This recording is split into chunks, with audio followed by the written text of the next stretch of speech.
Welcome to Elevating La Cultura podcast, a space where I talk with Latinas who are passionate about what they do and willing to share their wisdom with others to change the narrative, especially for the next generation. Each season is centered around different topics, but all with a Latina perspective. This is season 2, focused on health and wellness. So vámonos, and let's get into it.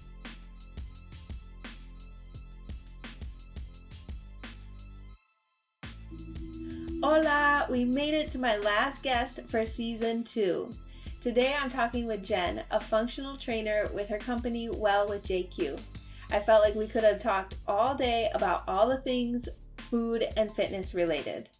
I love how intentional she is when it comes to shifting thought patterns we might have around food and exercise, especially in the Latinx community.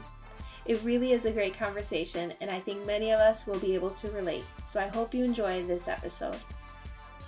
I am super excited as we wrap up the season of the podcast. We only have a few more episodes, and I am excited to talk with Jen, who is the owner of Well with JQ. And I love social media so much because we connected through another mutual contact. She was actually a guest on this season of the podcast, Angie, the chiropractor that I spoke with a few episodes ago. They know each other, and so that's how we connected. So I love social media for the fact that we can connect with people that we wouldn't usually know or like be in contact with. So when I met and I chatted with Jen, I just knew that I had to have her on the podcast so that she could share her story and talk about what she does. So why don't I let you introduce yourself and tell me like who you are, what you do, tell me your story. Yes, absolutely. Thank you so much for having me. I am so glad we were connected in this way. From the minute we were talking, we were vibing and had energy and everything like that. So I'm really excited. But by myself, I am Jennifer Quijada. I am the owner of Well with JQ. I want to go through my journey and kind of where I started and how I got to where I am now. I am a graduate from UIC with a bachelor's in kinesiology. After kinesiology, my kinesiology degree, I did go to Dominican University for a post-baccalaureate program for medical science. And I'll go through that in my journey in regards to the medical field in a little bit. And now I am about to enter into my master's program at UIC for nutrition. So what I do is I'm a functional trainer, and I focus on behavioral change nutrition. And that's where Well with JQ is all about.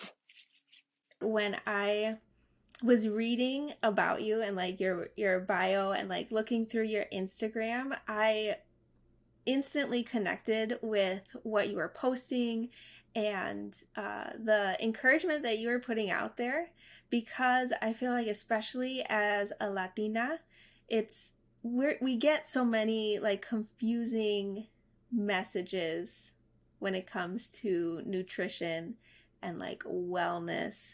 Um, and I know you're going to go into that, but why don't you walk us through like what brought you to this point, like to getting your master's in the field that you are? Yeah, absolutely. I think it was really funny because it actually all happened during the pandemic, where I wanted to dig deeper into nutrition. I think nutrition as a whole, it like you said, there's just so much information out there, social media everywhere, and you just don't know where to turn to. And then on a cultural aspect, we don't have a lot of information either. A lot of people are very confused about connecting with their own culture again, and also including nutrition. So I myself don't know as nearly as much either. And I'm just like, I need to educate myself a little bit more. How can I connect more with my own culture and with foods? And that was really conflicting with me because I wasn't sure if I was going to get that in a master's program. Uh, but after a while, I realized I can be that stepping stone for a lot of people. Like I don't see myself, in the industry as a whole. So I was like, you know what, that's a problem. There is very few of us there that are there. And so in order for me to make an impact, I'm like, okay, I'm going to apply. I'm going to go through everything. And I mean, I haven't, at that point, I haven't been in school for 7 years after I graduated Dominican University. So I was a little bit afraid of going back into school again in that setting. But after applying and getting in and speaking with other colleagues too and peers, I was more assured that this was the path I wanted to do. And it was more of changing the dialogue around nutrition and cultural foods too. I am really excited to learn more about how cultural foods like play into our diets as a whole. 7 years is a long time Yeah. to like not be in school. Yeah. Um, and that, but like, do you enjoy school? No, I absolutely do enjoy school. I think it's more so I so involved when I was in school. I did organizations and all these things. So I I never just solely did school. It just wasn't my nature to just solely, study. So it was always like being a part of an organization, being part of communities. And so it was that part that really drove me because I wanted to get back into that. I wasn't necessarily, going into that. And, I'll go back into a little bit more of now my path in general from even before UIC. I was a track runner in high school. So a lot of my teen and adult years was a lot of running involved. When I got into UIC, I did want to do something more in the health field. But growing up, I was encouraged to go to medical school. So it was something that was always on my mind to go to medical school. So I did kinesiology, which is more of movement science path, but a more medical route. And shortly after I graduated, I really needed to get more involved into the medical field. So I joined the post-bachelor program at Dominican University, which is an amazing, amazing program. And they really do nurture you to get into school, into a medical school. But I realized it was not for me. It really wasn't my passion. And no matter what, I always went back to fitness. One way or another, I went into fitness, whether it's just doing small challenges with family and friends or something like that. So that's when I really knew I'm like, I need to make a shift. So, in my time at Dominican, I actually did a bodybuilding competition. And that was really, really interesting as a whole because of the foods that you have to eat, the regimen that you have to stick with in regards to working out. Um, and so, after that competition, I realized like I do want to take fitness very seriously. Like I want to make an impact in some way. So after that, I moved to Miami, and I decided to take fitness full time after I graduated Dominican. So I was there in Miami for about 3 years. So immediately, the first week, I I interned at a gym. The minute I got to Miami, I just called someone and I asked the gym owner, like, "Hey, I want to like work there," and he let me intern. And shortly after, I became a trainer, and then I became the manager of the gym. So it happened very quickly, but um, the gym owner just allowed me to take that path. So I really did learn a lot in Miami in regards to modalities, different training methods. I was so accustomed to a bodybuilding method, just the way that you categorize workouts and all that. But I really did carve my own path in what I like to do, which is now functional strength training. So that was really eye-opening for me.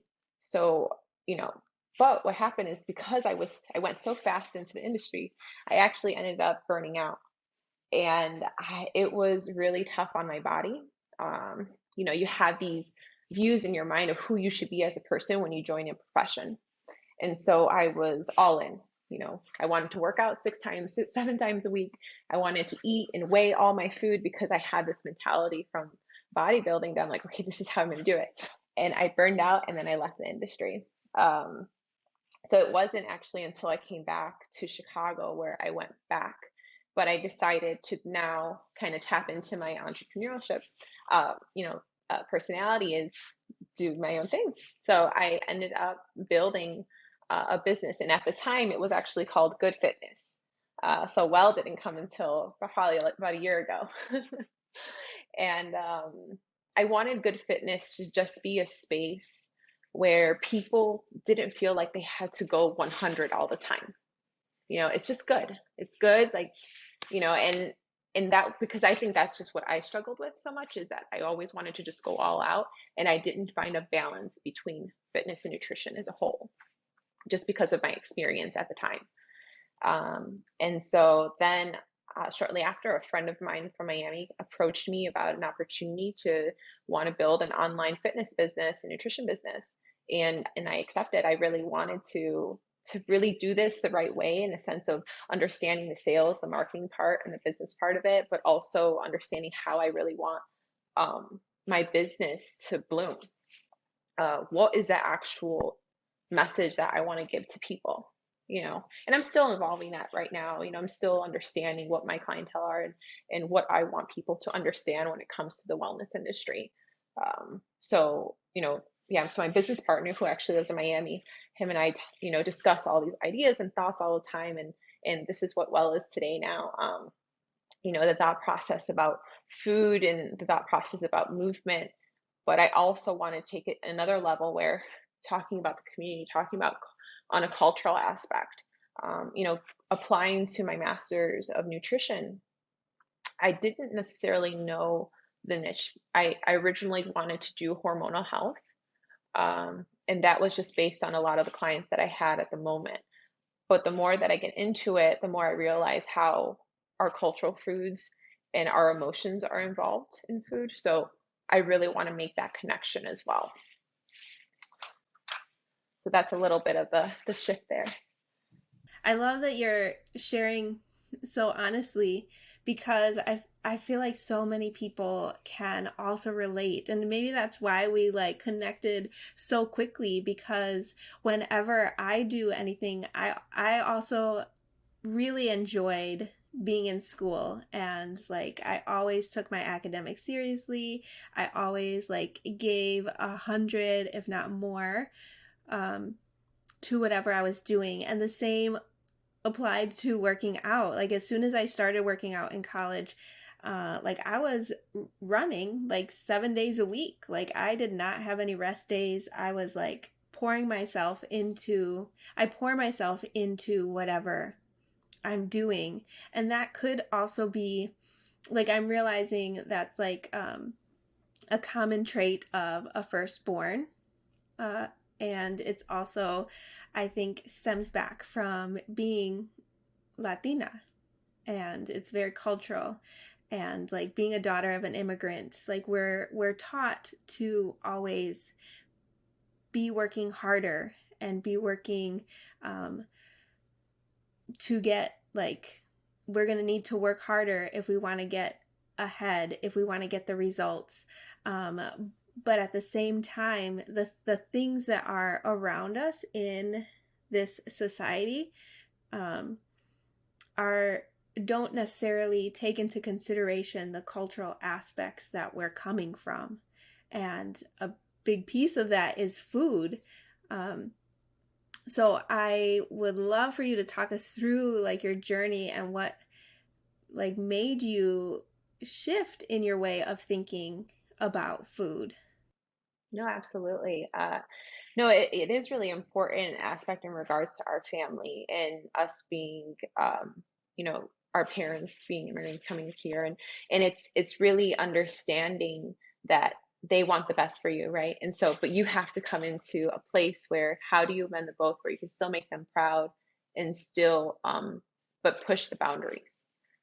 And so I felt I had to do that path, because I was, my path was written that I'm going to go to medical school, and then I shifted. And so you have to come into terms, and then it's also that shift, but it's like whatever you have or whatever your passion is, you're going to change that viewpoint to someone. So how are you going to do it, and how are you going to own it? So that's where I was, especially creating my own business. And then in regards to the shift of the food, I think bodybuilding was really that shift, because growing up as a child, a lot of people, everyone's story is very different. I didn't necessarily have a place where I was restricted with foods, or someone told me I needed to finish my plate. I was in a single family home, so I really did a lot of the cooking on my own. I kind of just chose the amount of food that I was able to eat. And I also experimented a lot, a lot of food, whether it was eating no meat, all the meat, eating particular ways. I just experimented all the time just because I was there by myself, and I'm like, okay, well, what else am I going to choose, or what am I going to eat now?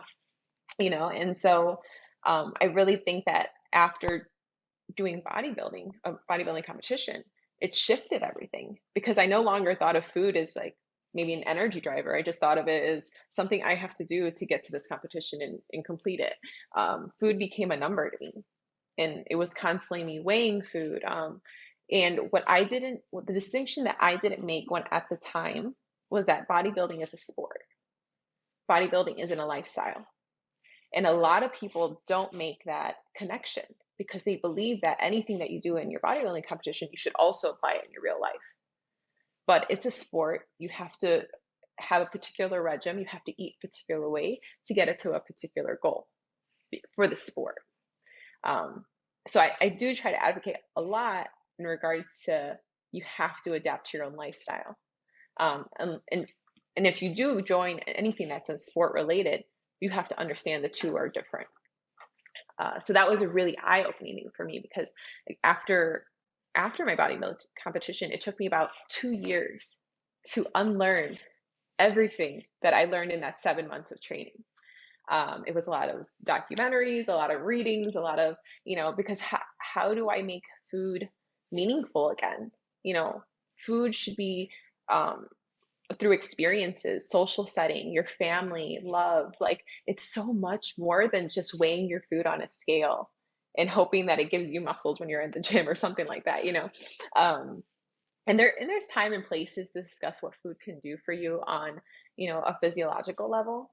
But I think in this moment in time, we really have to talk about our emotions. We really have to talk about our mindset, because it's a dialogue that we hear every day, but it's so fluid, you don't even notice it. You could just be like, I'm just going to have one more tortilla. That's it. Nothing else. And how detrimental is it to, not allow yourself that? Like, I used to have tortillas every single meal, probably like morning to dinner, and I was completely happy with it. And then the minute I went into my show, I had none. And I'm just like, I don't think I want to do this in my, day-to-day life. I don't want to think that way. So it really got me thinking about food as a whole, and how do I mend relationships with other people? Everyone's story is so different. A big component of my services is talking about social circles, talking about your childhood and how you grew up. A lot of stories are like, your family tells you you're getting too big, but they tell you you have to finish your plate, or they tell you you're getting too skinny, you have to go eat. And so you're on this spectrum where, like, where do I land on this? Like, what do I do? When I was experimenting all the foods as a child, I fluctuated in weight all the time because I just didn't know how much I needed. My metabolism was really high because I was in sports. So I was like, I don't know what balance, but I was still being judged in a certain way. So it's like, how do you battle that growing as an adult? And then on top of it, then you have children that you have to teach, about food and habits and behaviors. But if you don't have it right, how can you even, pass it along to them? So that's a really big component when I talk to someone, because if we can't start anywhere, I can't give you meal ideas. I can't give you, tips or anything like that, or coach you if I don't have a proper idea of where your mind is or your experiences in your past. So that's kind of how I evolved into really getting into nutrition, because I realized how deeply rooted it is. Um, so yeah, that I think that really is going to help me as I go into my master's program for sure. You have just like also looked into my past, because I have had that same exact experience where I remember it. I think it was eighth grade. I was like getting ready for school, and I was wearing like, this, I mean, this was a long time ago. So I was wearing like some flared out jeans from like Guess or something. And I was like That was the really best. proud of, I know, right? Um, I was really like happy with the outfit that I had on. And my father comes in and he's like, "Oh, those pants are too tight." And I was like, this is the style, or he's like, no, they're too tight. And so I remember internalizing that comment, partnered with like other things that happened and other comments that like my friends might have made that year. And I remember the next year I was wearing the same pants, because at that age, like, you're kind of done growing, so you just keep like your clothes. At least I did. My Yeah, of parents course. didn't like buy me whole wardrobes every year. But I remember he came in and saw me in the pants and was like, "You're too skinny. Like, those pants are too loose." And I was like, "These are the exact same pants that I had on when you said they were too tight. And now I've lost weight and you said it's too much." Like, Yeah, those messages are so confusing. they are. As It is. Mm-hmm. especially like when you are at meals and like having we used to have big Sunday meals, and so we would have like huevos rancheros, or like if my family was visiting from Mexico, they would make like mole or albondigas, and like we would eat like big meals. And if I didn't eat enough, they'd be like, "You have to eat more." But then if I was like gaining weight, they'd be like, "Oh, you gotta stop eating such and such."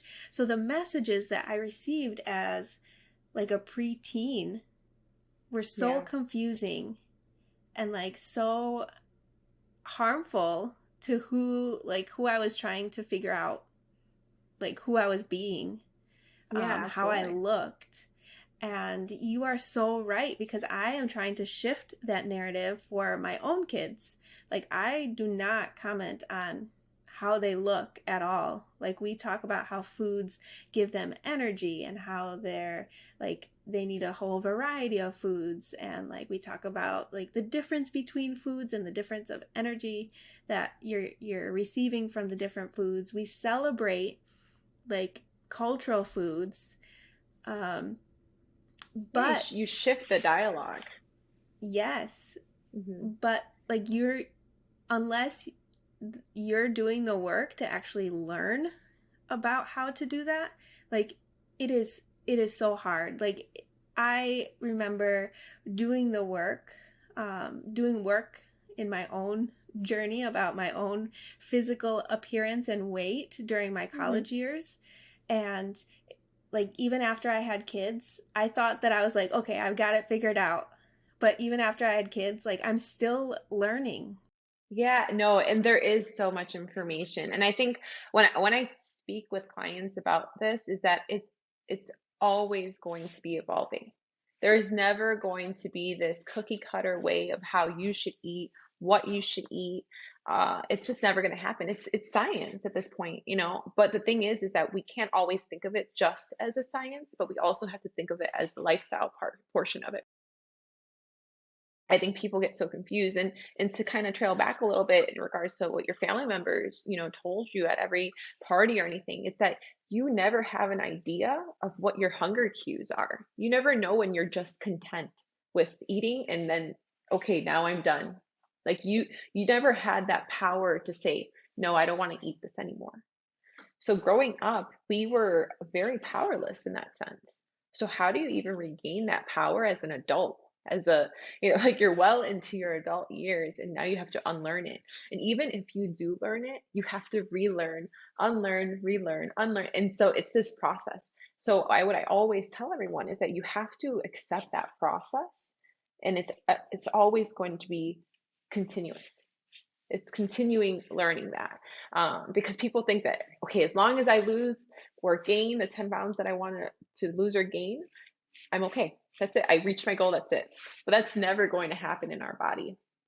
And so I think the faster that we can accept that and be okay with that and love ourselves for where it's at, I think it's going to be a lot easier to then introduce new ideals and new values. Again, nutrition is evolving, so we have to adapt to that. Especially as we grow older, our hormones are changing. We are introducing new children into our lives. Like everything is going to be changing, so we have to be okay with it. That adapting to that for sure. As you talk about like after like how our bodies change, I often hear people talking about their bodies as like, oh, that was pre kids. Like, and now I'm like, I can't get back to that. Or like, oh, that was like in my like youth days when I had more time and I didn't have to worry about what I was eating.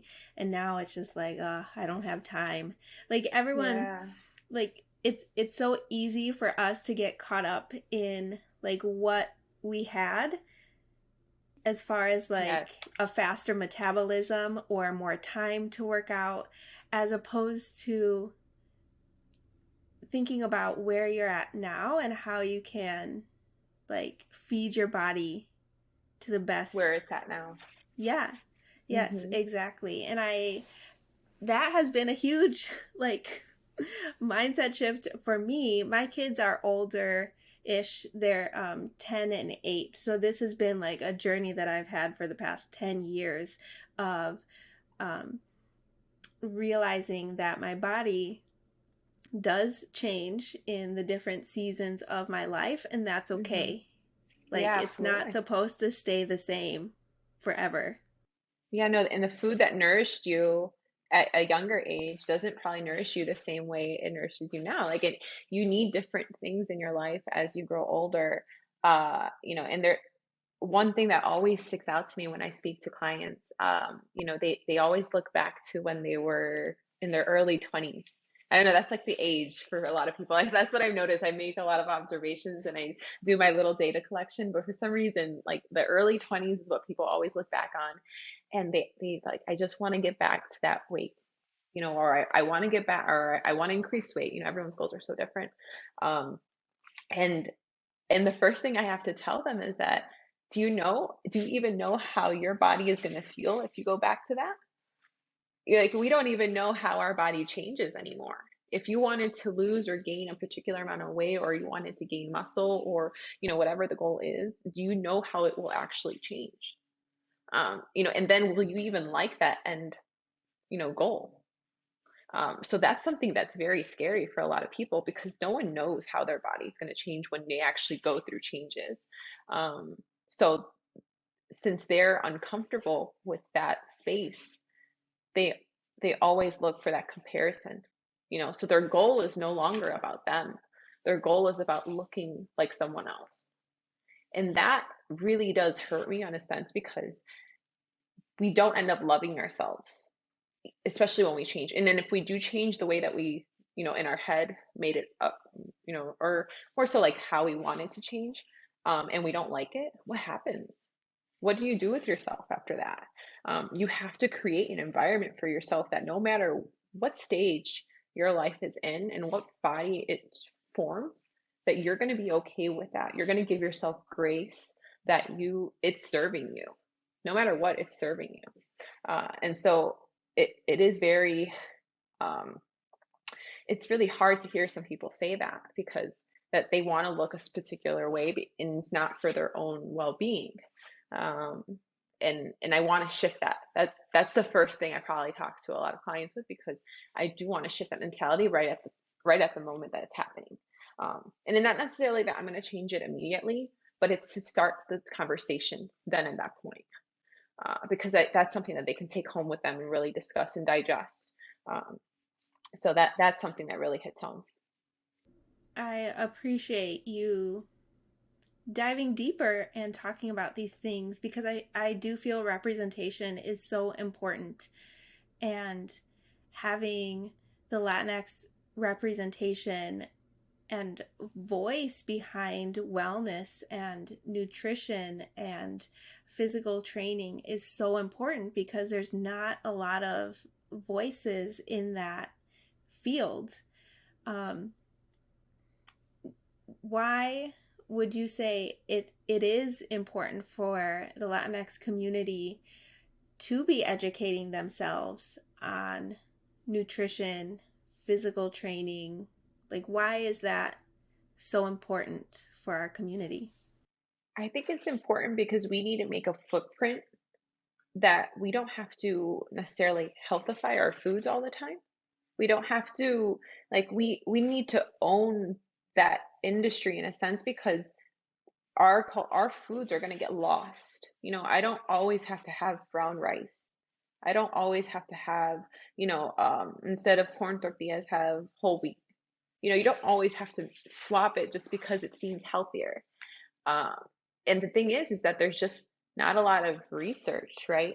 No one's really created this mass amount of research around that.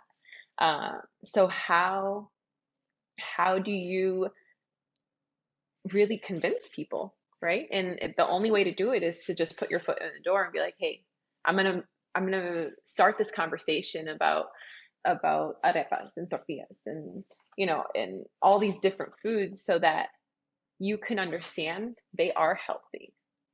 They just, but it's just not your version because it's not how you grew up. So it's creating the communities.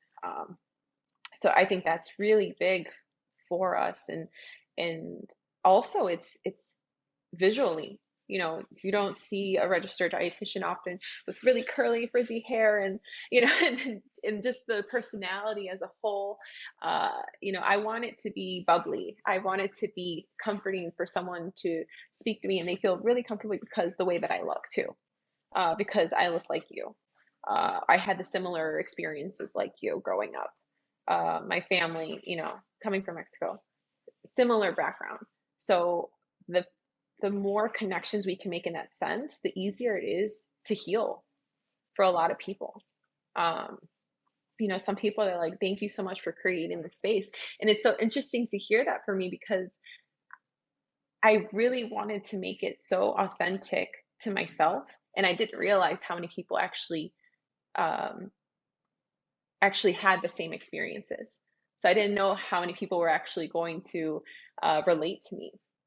And so, but I realized I'm like, there is a space that we need it. The space, we actually need it. So every time a client tells me like, oh, I can't have this for this weekend because I'm just gonna drink my water and this, I'm like, no, you go and eat your wings, you go eat, enjoy your family. That's the biggest thing for me. So I think that's really important within the community as a whole, and in the Latinx community, is enjoying, your roots without having to think that you have to stop yourself before you reach over for something. Um, and in regards to physical activity, we need to choose ourselves.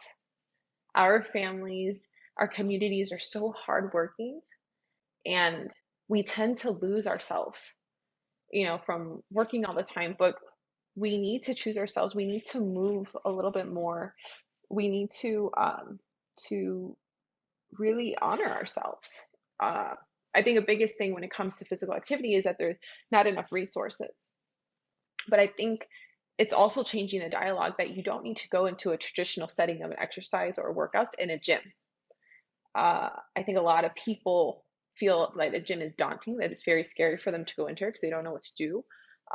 But it's also, you don't have to adapt to that way of moving all the time. You can dance, you can go on a walk, you can, walk your dog. There's so many other ways to work out, and you don't necessarily have to adapt to a particular person's way. This is why I say it's not cookie cutter. I have a family member who does not like going to the gym, and that's okay.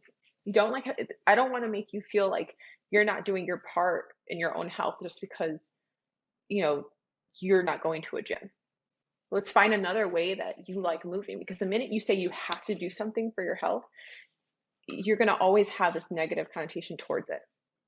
So we have to find that balance for you.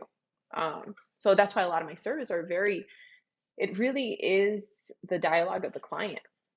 I go with what their needs are, and then I try to apply what I've learned to help them. I don't, it really isn't cookie cutter. It can't be. And so I know a lot of people do adapt to a lot of people's plans, and they just go by, exactly what they say on the plan. But at the end of the day, it's not going to be authentic for you. It's not going to be for your body specifically. So how do you even change that? Um, so that's really important within the community, is just understanding that there's so many other ways to move. There's so many other ways to honor your body, and make sure we're not always in a seated position all the time. Working so long and so many hours, we have to move a lot. We're such forward walking creatures. So how do we change that? How do we kind of move laterally and just walk around, crawl around? I have a just a little side note. I specialize in animal flow as well, and so it's a lot of crawling patterns. It's I guess the best way to explain it to people is it's like a an animal-less version of yoga. So you're crawling, they're called crab walks and beast walks and all those things, but it actually gets you back to what you used to do as a child, crawling around on the floor all the time, rolling, and it's really fun, and it doesn't cost anything. It's just you need a floor, or something, or like a ground, a grass, something, and so it's so interesting. There's just so many other modalities to move, and I want to be able to show that to other people as well. That's so interesting. I've never heard of, what did you call it? Animal It's flow? animal flow. I learned it in Miami. Actually, the owner, the creator of it, he lived in Miami at the time, and it's so crazy to see it come into fruition because it was this tiny, company, only had like four movements at the time, or something even smaller, or whichever, and then it to grow into countries. Like people are teaching animal flow everywhere.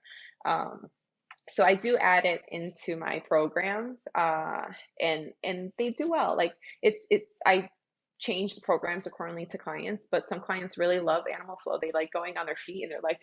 It's more interesting. I think that's what it is more than anything. It's interesting. It's more engaging. Again, it's like I have to find the movement pattern that works for your body. And if you like crawling on the floor, I'm going to add some crawls on the floor. That's so cool. I'm gonna have to look into that because I've Yeah. never heard of that, but it sounds fun. Yeah, no, absolutely. I wanted to uh, go back because I really like how this was like when we first started talking. You talked about burnout Hmm. because you were working out and like had such a strict regimen, and you ended up burning out. A lot of times, I have this problem too, where I will like go from nothing to 100, and along the like I enjoy it, like I love it, I love the process, but after a while of going so hard at something, I do experience that burnout. Like how can you, what number one, how can you tell that you're gonna experience or you're getting to that point of burnout, and also how can we avoid it? Yeah, absolutely. When it comes to burnout, I mean, it's anything in your life, right? You can burn out at work, you burn out at home, you burn out, and so what it is that you have to have this mentality that it's not going to be a short journey. You can't think of it as that this is just going to be a 12-week program or a 3 month, or a 4-week program. You can't think of it that in concept because at the end of the day, this is lifelong. So if you try a program or anything, you have to be able to just take what you want from it, take what you need from it, and then apply it to the next goal that you have and to the next one. Um, if you approach something in and it's just for experiment, whether it be an eating regime or a workout regime, then really craft your mindset around that this is temporary, because I'm only going to see if this helps my body. This is not going to be my way of life. Uh, but if and throughout the process, if you realize that this can be something sustainable, then by all means, that is something that's good for your body. Then you continue doing that. But we have to go into something understanding that things will change, things will shift, and then once we understand that, then we're like, okay, this is a lifelong journey. Let me take my time. I think that's really important. I know it's kind of like that all or nothing, like you're going to do it all or, or not do anything at all. Uh, but we just have to give ourselves grace because what happens is that, we do everything 100% and then one day we're dead. We're tired. We can't do it. We just stop. And then 2 days go by, 3 days go by. And we can't keep doing this roller coaster effect. You drop, you go up, and you go drop, and then you didn't really gain anything. uh, and it doesn't become sustainable. My biggest thing is for people to do something that they know is going to be sustainable. Like, they'll tell me, oh, this eating regimen, this works for my body 100%. I know this is good for my body. I'm like, okay, great. But are you still doing it right now? And if you're not, that's very telling to what the program did for you. Um, so it's really about the mindset around it and understanding that this isn't just going to be a 3-month journey. It might be a challenge. Maybe we change the wording, right? This is just a challenge. Um, but this is your life. So how are you going to continue it on after you finish this challenge? Or, did it teach you anything? Ask yourself questions. Did it teach you anything? Was it sustainable? Are you going to move forward with this as you grow older? Are you going to want to teach this to your kids? Because you're going to add more importance to that once you start putting some, more questions and answers into yourself. So I think that's really important. In regards to the burnout. I think when I burned out at that time, I placed a label on myself because I was a trainer. So I need to look and eat the part of what a trainer is. I do vividly remember I had told someone, I was like, yeah, I'm a personal trainer and I did a bodybuilding competition. Like I was telling them a little bit of my background. He immediately looked at my arms. Like, I was like, am I supposed to have like really, like muscular arms and this and that? Like, it made me very self-conscious because, oh my God, I guess I'm not looking like the part of the trainer. And that, there then comes imposter syndrome. There comes all these other things that come into your mind. And then that on top of me trying to work out all the time, I burned out, of course. Who wouldn't? And then I realized if I don't accept how my body is and how I move, it doesn't have to be every single day, then this profession of mine is never going to work. And I know there's a space for me in it, because there's people that look at me and they're like, I think you look amazing. Like, but it's not only physical, it's mental. It's how I approach the food, right? It's how I approach my life in that sense. When I'm outside, people are like, oh, you're going to eat that? I'm like, yes, I'm going to eat this and more. Like, I'm going to enjoy myself.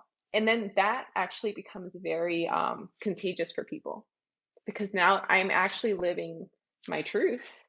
And people are like, wow, you can actually be healthy and enjoy your life at the same time. It is possible. And you still can align to your goals. It just takes for more people. It's years of unlearning certain things. And I think that's where you don't end up burning out anymore. You just keep going because you're just enjoying the process regardless of where it goes.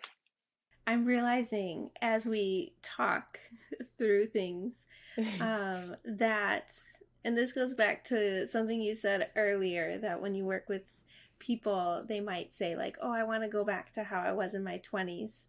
I think, and this is like, I am also like, my wheels are turning in my head, and I'm trying to like think back on my past and like how I have perceived certain things and how it has played out in my life currently.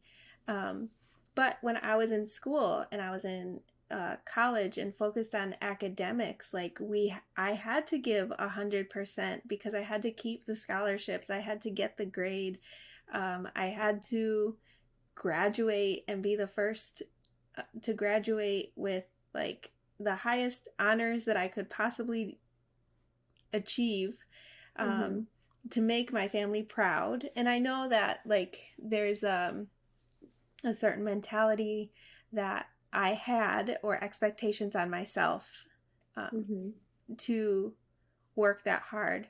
But then once you graduate, it's hard to unlearn that mentality. Yeah. And like, I feel like in my 20s, I was still like trying to go 100% at whatever I did. Like, I expected that as soon as I launched my business, it would go from zero to like fully booked and very profitable in the first year. And once I had like my child, I expected to bounce back and like go back to how I looked within the 2 months that I Yeah. had her. Um, and I'm realizing in my 30s, and as I talk to other people, that it really is about shifting that mindset. And it's hard to go from focusing on the output that you Yeah. are creating, whether it is in business or in nutrition and fitness or any area of life, focusing on the output, shifting from focusing on the output to focusing on your mindset so that you can create a sustainable life. No, absolutely. Yeah, Hmm. not just like focused on the moment and like going back to how things were. It's the comparison. It's the, you compare, it's either you compare yourself to your old self or you're comparing yourself to someone else. And so that comparison trap really puts you in this bind because you don't have a happy place anymore. You're either living in the past or you're living in a place you don't want to be. So it's just, what are you going to do? And to go with your point, yeah, we have so many habits embedded in us. People talk about habits, and there's all these buzzwords, right? Mindset is kind of a buzzword. It's becoming a buzzword. Habit is kind of a buzzword. When I see it, I kind of cringe because I'm just like, oh, I know if I just make this a habit, I can do it. Or if I shift my mindset, I can do it. So I'm actually still trying to figure out a way to make that no longer a buzzword, and trying to figure out how to to communicate with that with people, where you have to shift something. I don't know what it is yet. I'm going to figure it out, but we have to shift something in our mind. We have to shift something in our behavior, um, and it's going to be really painful though. All those habits that you created up until now, all the ideals that you had, all the values your family had was placed onto you as well. And so how do you go against the grain? As a child, all the time when I was telling you that my family used to tell you, it's like either you lost weight or you gained weight, you should be eating meat. Oh, you shouldn't be eating that much meat. You go back and forth. I didn't know what to tell them except this is how I'm just going to eat. Like you either accept it or you don't. I don't know what to tell you. But those small things to like speak up for yourself, or the small comments that you can make, that actually makes a huge difference because it allowed me the freedom to just kind of go about how I wanted to eat. And I was really fortunate enough for my mom to, although she had her comments, like she would say, like, I don't want you to look too like manly, like, in her term, in her terms, she's like, I don't want you to look muscular. I want you to look very feminine and, your figure. And I actually, I love muscles. I love the way they look. I love when people, like I just loved it. I never thought it was either like a feminine or masculine. I just thought it was beautiful, regardless of what it was or labeled. Um, but at the end of it, I was very fortunate. My mom, regardless of her ideals, she allowed me to just be. And so I think that really gave me the outlet to put forth what I do at Well, because a lot of people didn't get to have that all the time. Um, and so I was allowed to understand the ideals of my family and what was embedded for so long, or the actions and habits, but then also formulate it to something different. Um, so yeah, I think it's so hard to reverse a lot of things, but I think the biggest takeaway to it is that we have to do it in small increments. Um, really take it in small increments, and it can be from just you doing something in the morning, like just rotating your ankle for like 5 seconds. That could, just as small as that. People think, oh, that's silly, and I'm just like, it's silly, but you feel so much more accomplished after that, even for 5 minutes. So that's something that's it's hard. The past is very hard. The current, your current state is very hard. So how do you make it less hard? Yeah. Ah, so good. Yeah. Ah, this conversation is so good. Um, was there like what was the biggest um pattern or limiting belief that you had to work through as a Latina in this field? So as a Latina in this field, I felt this a lot more in the beginning of my fitness career. Um, that I, because I was a woman in an industry that was very male dominated, at least where I worked at, uh, a lot of the clients didn't think I was, um, strong enough to help them. I guess that's the best way to put it. And that was really tough for me. I felt, and if I tried to become, more confident or change my voice to sound more assertive, um, I was also someone, it was like a double-edged sword. It's either I was really rude or I was really timid, and I didn't know how to like mend the both. Uh, and so that was really hard for me. Like I just felt like I wasn't enough as a female, as a Latina trainer. Um, Another thing is that I never want to avoid my cultural foods again. I did that during, my bodybuilding competition, and I mean, I loved all the coaching that I received, but I realized going through the process what I should have kept in, like how there was many times where I'm like, I'm going to rewrite my meal plans and do all these things where it does include this, it does include that, right? It includes all your cultural foods that you want to eat, because I know that it can work in a science, on a science level. And so that, so it's those two things. I think for me, it was trying to own my title, I guess, in the industry, and kind of push the boundaries of other people's ideals, and then also always keeping my cultural foods in my heart, no matter what, like regardless, and even if research says otherwise, or whichever it may be, but there is a place for us in it, and we need to keep that there, and we need to continue pushing that dialogue, um, because I know after today we're still going to have somebody tell us that, okay, I'm only going to have two tortillas, and I want us to be okay with just eating it and just loving it. um, yeah, I think those were the two big things for me, especially in the industry. Yeah, those are great because I have definitely felt um, the being ashamed or not wanting to eat what you want to eat because for fear of what it could potentially do to your body or um, like I know especially during the holidays I love tamales. I love tamales and I've always like I usually am just like okay so maybe I'll just have two tamales and you know that when you make tamales like you're having them for the whole week Yes, like and I'm so glad that you said that, because right now you just made a thought process. I'm only gonna have two, nothing else, and that's it.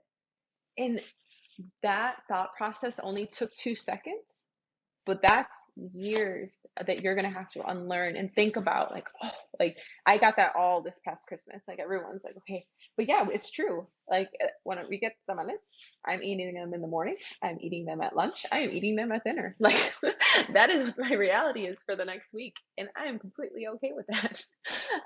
If anything, I'm just happy. But people don't understand that one sentence can do so much for us, right? And people are hearing us, and that's really tough. Like, how do we even start a conversation around that? Um, but yeah, I'm so glad that you brought it up, because yeah, tamales, especially in Christmas, right? That's something that's so big to us. We make hundreds, literally hundreds for the family, and then we store them and freeze them, and then we cook them, and and it's just something like we shouldn't have to say it no more, that we're only going to have this many for this week or whichever. Um, it's a process, and you just have to keep going with it. That's really what it is. yes exactly Yeah. uh, I'm determined to shift my mindset by this holiday Yeah. season Yes. because Small I goals. love yes I love tamales so much and like everything else like menudo pozole like all of the holiday foods like are just so comforting and Yeah, they are. So how do we create that, like, to be a positive experience? yeah exactly um yeah okay so I want to ask you and I know like this whole conversation has been like filled with so much wisdom and positivity and encouragement but is there like a specific piece of advice or encouragement that you would give to the next generation Yeah, absolutely. I think what it is just finding what works for you. There's so much information out there. And the biggest thing is that we have to understand that you're the only person that's going to control what goes in and out of your body, mentally and physically. So the faster that you can figure out what works for you, the better you can protect yourself, your own powers, your own energy, um, and and be open to learning new ideals and values of what food is, what working out is. Understand that you don't have to adapt to just everyone's way of life. If you want to work out and your way of working out is going out for a walk for 30 minutes, then that is what you do. If that's what makes you feel good, you know, um, you don't have to eat the same things every single day if you don't like it. Um, there is no one way to eat, to be healthy, and everyone's version of what it is to be healthy is different. So own it, own what your health is, and you're going to be much better for it. You're going to be able to control your health for years to come. You're going to be more proactive about yourself. Um, and it's just going to be so much easier as you grow older. And then being able to spread that to your family members and to your friends. It's very freeing to understand how your body moves and how it works the best, like to get it's really at the optimal level. It's a work in progress, but when you find that and keep nourishing that, it's a very beautiful union. Hmm. Yes. So good. So good. I wish I would have known that like 20 years ago. Me too. Um, Me too. but but yeah, thank you so much. This has been a great conversation. No, thank Um, you. before we wrap up, why don't you tell us where we can find you, like website, like how can we learn more about your services? Yeah, absolutely. So my website is www.wellwithjq.com. My Instagram handle is at wellwithjq, and well as my Facebook is also wellwithjq. So all of them is all the same business name. You can always just DM me. You can always message me, whichever. I'm pretty quick to respond. Anything you need, even if it's just to have a chat and discuss about health in general. I'm always open to conversation and just interested in hearing other people's backgrounds when it comes to food and movement, and just helping, shift the conversation for sure. Yes, I love that. Thank you so much. Thank you for And having me. Thank you for the platform. yes, and I wish you the best as you go on through your master's program.